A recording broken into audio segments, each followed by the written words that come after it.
Good morning mga kabayan. So reminders lang. Gusto ko lang ng reminder, shout out sa mga magbabayad ng estate tax. Paalala lang po na ongoing po ang ating amnestiya ng estate tax. Estate tax amnesty ay hanggang June 14, 2025. So sa mga gusto pang humabol at makatipid ng malaki, isettle na po natin na bayaran ang estate tax ng ating mga yumaong mga lolo't lola, mga mahal sa buhay, para po mailipat na natin, maayos na natin yung titulo sa paglilipat sa ating mga pangalan. So, yung mga hindi pa nakabayad ng estate tax dyan, may time pa po mga kabayan, mga ma'am and sir, hanggang June 14, 2025 po. So, pwede nyo nang i-ready yung mga documents. Ano ba yung mga kailangan nila ng BIR para mabayaran nyo yung estate tax? Yung mga usual documents po.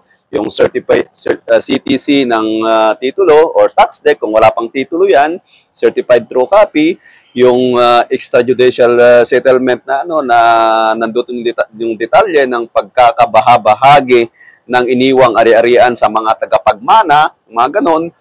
Ano pa ba yung mga kinakailangan ng BIR? Yung tax identification numbers ng yumao nating mahal sa buhay at yung tax identification number ng mga tagapagmagmamana, yung paglilipatan ng property, yung mga yon, ihanda nyo na po yung mga yon at punta ka sa BIR, bayaran nyo na po, isettle nyo na po yung estate tax. Siyempre, pag-usapan nyo sa internally kung ilan kayong tagapagmana, kung paano yung hatian nyo sa pagbabayad ng estate tax. Magkakaiba po kasi tayo ng situation. Ano po?